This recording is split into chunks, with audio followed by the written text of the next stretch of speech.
আগামী নির্বাচন সাজানো পাতানো গোছানো হতে পারে, যেটা বোঝা কঠিন হবে। দেশ সেদিকেই যাচ্ছে এবং জামাত ইসলামী জোরালোভাবে সেই শঙ্কা করছে। জামাতে নায়েব আমির বিদেশি প্রতিনিধি দলের সাথে মিটিং শেষে আজকে সাংবাদিকদের সাথে আলাপ করে বলেছেন, নির্বাচন পাতানো হয় কিনা শঙ্কা তৈরি হয়েছে। তার মানে জামাত বিলিভস দ্যাট নির্বাচন পাতানো হতে পারে। এর আগে আসিফ মাহমুদ স্পষ্ট করে বলেছেন, একটা পাতানো নির্বাচনের চেষ্টা চলছে, রুখে দেওয়া হবে। চরমনায় এসে আশঙ্কা করছে। এ থেকে স্পষ্টতই বোঝা যায় দেশে পাতানো নির্বাচনের ষড়যন্ত্র চলছে। এখন যেহেতু এটা রুখে দিতে বাধ্য জামাত চরমনাই এনসিপি, আমার মনে হয় যে শীঘ্রই জামাত চরমনাই এনসিপি রাজপথের কর্মসূচিতে যেতে পারে নাটকীয়ভাবে। এখন উচিত নির্বাচনে প্রস্তুতি নেওয়া।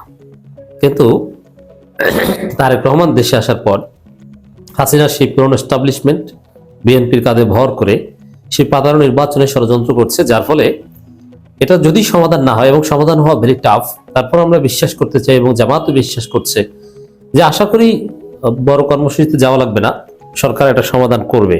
কিন্তু আমার মনে হয় বাধ্য হয়ে নাটকীয়ভাবে হঠাৎ করে দেখবেন যে জামাত চরমনাই এনসিপি মহাসমাবেশ ডেকেছে এবং মহাসমাবেশ তাদের রিজার্ভে আছে। যেটা স্থগিত হয়েছিল সেটা পরিবেশ পরিস্থিতি দেখে সামনে আনবে। এর মধ্যে জামাত চরমনাই এনসিপির মধ্যে ইখতিলাফ দূর হয়ে গেছে। এখন মহাসমাবেশ যৌথভাবে আয়োজন করা সম্ভব হতে পারে।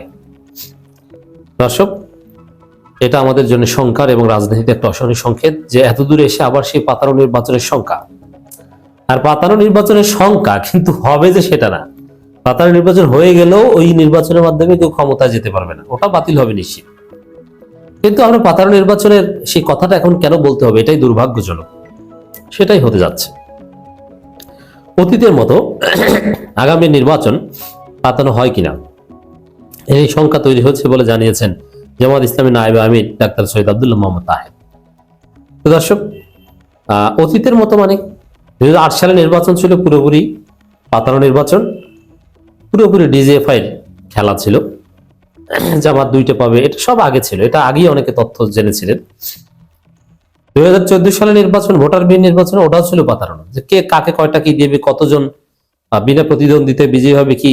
যদি ওইখানে পাতানোটা বিএনপির প্রস্তুতি, আওয়ামী লীগের প্রস্তুতি কম ছিল, কারণ শতভাগ নিশ্চিত ছিল না তারা বেঁচে যেতে পারবে। বিএনপির দালালির কারণে, বিএনপির ভুলের কারণে, বা বিএনপি ভারতের খপ্পরে পড়েছে, এই কারণে আওয়ামী লীগ সহজে 2014 সালে 5 জানুয়ারি নির্বাচনে বেঁচে গিয়েছে। 2018 সালের নির্বাচনও ছিল পুরোপুরি পাতানো। 2018 সালের নির্বাচন যে পাতানোটা বিএনপিও জানত। অবস্থাটা এমন, 18 সালে আওয়ামী লীগ এতটা শক্তিশালী হয়েছে, সরকার এতটা ফ্যাসিস্ট হয়ে উঠেছে যে বিএনপির আন্দোলন করে কিছু করবে এরকম কোনো সম্ভাবনাই নেই। আবার যেহেতু পরপর 2বার যদি কোনো নিবন্ধিত দল নির্বাচন থেকে দূরে থাকে তাহলে তাদের নিবন্ধন বাতিল হয়ে যাবে। এ কারণে 18 সালে আওয়ামী লীগ ভালোভাবেই বুঝেছিল যে বিএনপির সামনে নির্বাচনে আসা ছাড়া কোনো উপায় নেই এবং আন্দোলন করার কোনো মুরদ নেই। খালেদা জিয়াকে জেলে ঢুকিয়ে দিয়েছে এবং বিএনপি সেটা মেনে নিয়েছে। বিএনপি খালেদা জিয়াকে স্লোগান দিয়ে জেলে দিয়ে আসে, কোর্ট থেকে জেলে দিয়ে আসে, যাওয়ার পরে স্লোগান দেয় জেলের তালা ভাঙবো, খালেদা জিয়াকে আনবো, এটা বলতে বলতে জেলে ঢুকিয়ে দিয়ে আসে। কাছাকাছি যখন যায় তখন তারা পিছনে চলে আসে। এই ছিল বিএনপি রাজনীতি। সেই জায়গায় যেহেতু বিএনপি নির্বাচনে আসতে বাধ্য, খালেদা জিয়াকে জেলে রেখে নাকে খত দিয়ে মির্জা ফখরুল শেখ হাসিনার কাছে গিয়েছেন, ডক্টর কামালকে আব্বা মেনে, পীর মেনে, এবং সেখানে ডলাডলি, খাওয়া খাওয়ি অনেক কিছু হয়েছে। সিঙ্গাপুর এবং থাইল্যান্ডে মিটিং হয়েছে ভারতের মধ্যস্থতায় বিএনপির সাথে, এবং কথা ছিল ভারত, চীনও জড়িত ছিল এর সাথে। কথা ছিল যে বিএনপিকে 70 আসন দিবে এবং বিএনপি 70 আসন পাবে, এই আশাই ডক্টর কামালকে আব্বা মেনে খালেদা জিয়াকে জেলে রেখে নির্বাচনে গিয়েছিল। তারেক রহমান এই পাতানো খেলা সম্পর্কে ভালোভাবে জানতেন। তারেক রহমানের প্রতিনিধিরাই এই পাতানো, সাজানো কিংবা সেই ষড়যন্ত্রে অংশগ্রহণ করেছেন। মিটিংয়ে কয়েক দফায় মিটিং হয়েছে থাইল্যান্ডে এবং সিঙ্গাপুরে। তো দর্শক, এই জায়গায় অতীতের মতো পাতানো নির্বাচনে একটা ব্যাখ্যা দিলাম যে অতীতে কিভাবে পাতানো নির্বাচন হয়েছে। অবশ্য 2018 সালের নির্বাচনে 70 আসনের কথা বলে বিএনপিকে শূন্যটা কেটে 7 ধরিয়ে দেওয়া হয়েছে, বিএনপিকে বোকা বানানো হয়েছে। এটা বিএনপির অনেক নেতা, সৈয়দ মোয়াজ্জেম হোসেন আলাল একবার স্বীকার করেছিলেন প্রকাশ্যে যে ডক্টর কামাল হোসেনকে নেতা মেনে আমরা ভুল করেছিলাম বিশ্বাস করে। অতএব বিএনপিকে এভাবে ঘোল খাওয়ানো হয়েছিল। এখন আবার সেরকম একটা পাতানো নির্বাচনের খেলা চলছে বলে জামাত বিশ্বাস করে, এনসিপি বিশ্বাস করে এবং চরমনাই বিশ্বাস করে। আর বিশ্বাস করে তার আঙ্গুল চুষবে না, এখন তার হাসিনা না। 2018 সালে পাতানো নির্বাচন বিশ্বাস করে বিএনপি এমনকি জামাতে অংশগ্রহণ করতে বাধ্য হয়েছে। আর সবাই অংশগ্রহণ করবে, জামাত করবে না, তাহলে তো জামাতের ওই সময় তত শক্তি ছিল না। কিন্তু এবারকার জামাত, এনসিপি, চরমনাই তারা বুঝতে পেরেছে যে পাতানো নির্বাচন হচ্ছে, তারা বুঝতে পেরে তার চুপ করে বসে থাকবে না। এই জন্য রাজপথের কর্মসূচি আসতে পারে যদি পরিস্থিতি স্বাভাবিক না হয়, এই লেভেল প্লেইং ফিল্ড যদি নিশ্চিত না হয় 18-19 তারিখের আগে, তারপরে দেখবেন যে রাজপথের মহাসমাবেশ আসবে, সেখান থেকে নির্বাচন হবে কি হবে না তার ঘোষণা দেওয়া হবে, ভবিষ্যৎ নির্ধারণ করা হবে।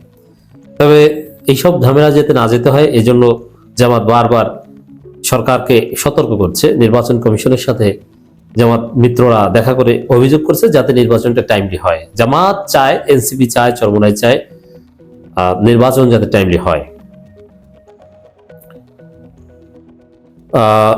জামাত ইসলামের নায়েব আমির ডাক্তার সৈয়দ আব্দুল্লাহ মোহাম্মদ তাহের ঢাকা ইউরোপীয় ইউনিয়নের প্রতিনিধি দলের সাক্ষাতের পর কথা জানান, অতীতের মতো আগামী নির্বাচন পাতানো হয় কিনা এসব আশঙ্কা তৈরি হয়েছে বলে জানিয়েছেন।